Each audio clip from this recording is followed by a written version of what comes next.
بسم الله الرحمن الرحیم. په دې لیکچر کې به مونږه د C++ انټروډکشن کوو او دویم به د C++ هیستوري باندې خبرې کوو او دریم چې کوم دی مونږه د C++ د استعمال یوزیج په اړه کې خبرې کوو چې C++ پروګرامینګ لینګویج په کوم ځایونو کې استعمالېږي. ځکه ډېر سټوډنټان شته، ډېر محصلین شته دي چې هغه د C++ پروګرامینګ لینګویج ویلي خدا په دې نه پوهیږي چې دا د څه لپاره استعمالېږي. درې په دې لینګویج کې کوم قسمه سافټویرونه ډیولپ کیږي، کوم قسمه سافټویرونه موږ جوړولای شو. نو دا غي د لپاره زه اول لازم چې انټروډکشن ته وي. C++ is an object oriented programming language. C++ چې کوم دی object oriented programming language دی. اوس object oriented programming language څه ته ویل کیږي چې د رسته تشریح راځي دا بالته وایي. خاجدا یو C++ object oriented programming language دی د څه مقصد لپاره استعمالېږي is used to create or develop software or program. چې موږ او تاسو د C++ په تر باندې کولای شو چې سافټویر نه جوړ کو یا پروګرامونه جوړ. لکه سره کوم تا سافټویرونه موږ او تاسو په C++ کې جوړولای شو، لکه سیستم سافټویر جوړو او اپلیکیشن سافټویر هم څه کولای شو موږ په دې C++ کې جوړولای شو. نو دا یو شارټ انټروډکشن د شي د C++ چې C++ یو object oriented programming language دی چې موږ او تاسو استعمالو سو د لپاره د سافټویر د جوړولو لپاره سیستم سافټویر هم پکې جوړولای شو او اپلیکیشن سافټویر جوړولای شو.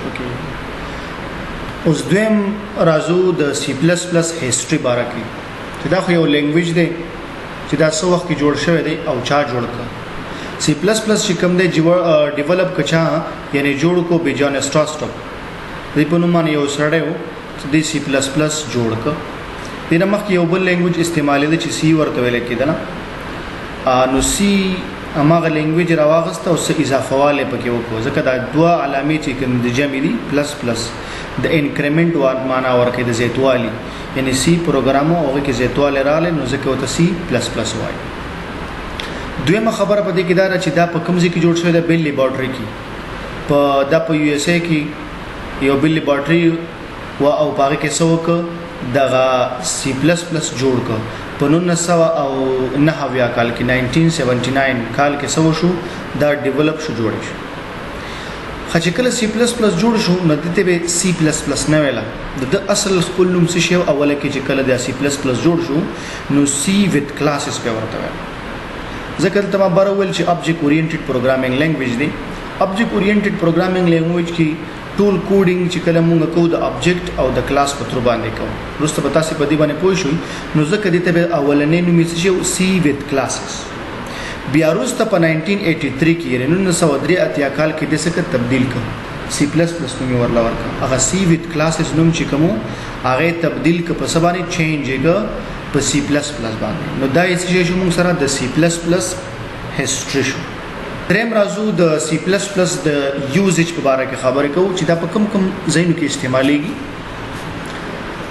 چې کله موږ او تاسو C یا C++ دا موږ او تاسو دې کې ډیفرنٹ قسمه سافټویرونه جوړولای شو، سیستم سافټویر جوړولای شو. یعنی ډیټابیس چې کله موږ جوړو ډیټابیس سیستمونه دا موږ څه کولای شو په C++ کې جوړولای شو. دوه کمبینیشن د C او د C++ لینګویج یو کوڅو غواړي چې یو لینګویج جوړ کی نو کولای شي چې C او د C++ په تر باندې یو لینګویج هم جوړولای شي. کمپایل ان اسمبلر چې کوم دی کمپایلر دا ټرانسلیټر د دې نه وروسته بل موضوع راځي. نو دغه د کوډ چې کله موږ ترجمه کوي د زیاتره په سکیږي C او C++ کې موږ جوړولای شو. اپریټینګ سیستم جوړولای شو لکه وینډوز دا هم په C او C++ کې جوړا شوی دا. لینکس یوونټو دا کوم وینډوګان چې کوم دي دا زیاتره په سکی جوړ شوی دي C او C++ کې جوړ شوی. دا موږ سره د انټروډکشن او ورپسې هیستوري او ورپسې چې کوم دی یوزیج چې کوم قسمه سافټویر نه موږ جوړولای شو، ډیټابیسز پکې جوړولای شو، که څوک غواړي یو لینګویج هم جوړولای شو، یو ټرانسلیټر یعنی کوډ چې ترجمه کوي دا هم جوړولای شو او وینډو پکې هم څه کولای شو موږ جوړولای شو. نو موږ او تاسو C++ پروګرامینګ لینګویج وایو چې د څه فیچرز دي او فیچر باندې موږ خبره کوو. نو د فیچر چې کوم دی د سی پلس پلس اولنۍ چې د پاپولر لینګویج ته ډېر زیات مشهور دی.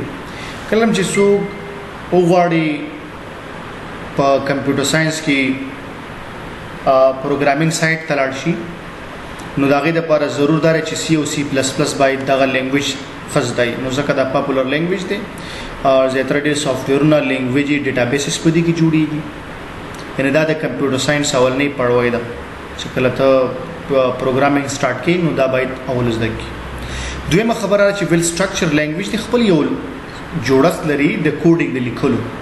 نه موږ تاسو کله کوډینګ لیکو کنه کوډینګ د ځان نه لیکو د دې خپل سټرکچر دی د سټرکچر په مطابق بزو چې هغه استرازو سټرکچر مونږ وایو. بل خبردار کیس سنسټیو دی. کیس سنسټیو لینګویج څه ته ویل کیږي؟ هغه لینګویج ته ویل کیږي کله چې یو ورډز په اپر کیس کې ولیکل شي غټ حروفو کې ولیکل شي او ځان ته یو بل معنی لري او کله چې یو ورډز په وړو حروفو کې ولیکل شي لوور کیس کې ولیکل شي هغه ځان ته معنی ورکړي. نه دا مطلب دا نه چې دواړه سیم نه دي باید هغه دواړه څه شي بدل دي. لکه فار ایگزامپل درغلم اوس مانه ته لیکلي چې سی پلس پلس اوس دا شی یو لیکلي سی پلس پلس دا دواړه ډیفرنٹ دي. مونږ ته خو دواړه یو شان ښکاري ځکه دواړه دام سی پلس پلس دام سی پلس پلس دي خو پروګرامینګ کې دا سی غټ کې ځان ته معنی ورکړي او دا ځان ته معنی ورکړي. دا دواړه څه شي بدل دي موږ سره. نو دې ځکه کیس سنسټیو لینګویج ورته وایي. بل خبره دا د ماشین انډیپندنس ده. ماشین انډیپندنس مطلب دا دی چې کله په یو پروګرام کې یو کمپیوټر کې یو پروګرام ولیکي نو بیا بل کمپیوټر ته چوړي نو التبم چلیږي. نه دا نه چې دې کمپیوټر د پروازان نه کوډینګ کې التببیل کې دا سیستم پکې نشته. یو کمپیوټر کې یو پروګرام ولیکا په هر کمپیوټر کې بیا کار. بل خبره چې سټانډرډ خبر لایبرری لري. سټانډرډ لایبرری خپل لایبرری لري چې دا مونږ ته کوډ اسانول په خاطر باندې دا ورسته تاسو راځي کم لایبرری دی لري او در څه مقصد لپاره استعمالي. بل خبره چې هارډویر ته کنټرولول شي د سی پلس پلس کوډینګ ته کې دغه باندې تاسو کې هارډویر کنټرول کی ځکه اپریټینګ سیستم وینډو چې کله کې وینډوز چې کړه د کمپیوټر باندې رن کیږي نو هغه هارډویر سره سکیږي کمیونیکیشن کوي خبرې کوي. نو دا ټول موږ سی او سی پلس پلس کې سکو دا کوډینګ لیکو ځکه هارډویر سکیږي په دا باندې کنټرولېږي. بل چې کوم آبجیکټ اورینټډ دی اوس آبجیکټ اورینټډ ځان ته بیل چپټر دی موږ په سی پلس پلس کې چې پاغه باندې به وروسته خبرې کوو په دې کې چې کله موږ کوډینګ کوو نو آبجیکټ او د کلاس په تر باندې وکړو. بل خبره چې ډیر سپیډ دی مطلب کوډینګ چې کله وکړو هغه ترجمه کیږي رن کیږي ډیر په اسانۍ سره زر رن کیږي. نو دا د خصوصیات یا فیچرز موږ سره او د هیستوري شو او استعمال یوزیج د سی پلس پلس او د سی پلس پلس انټروډکشن.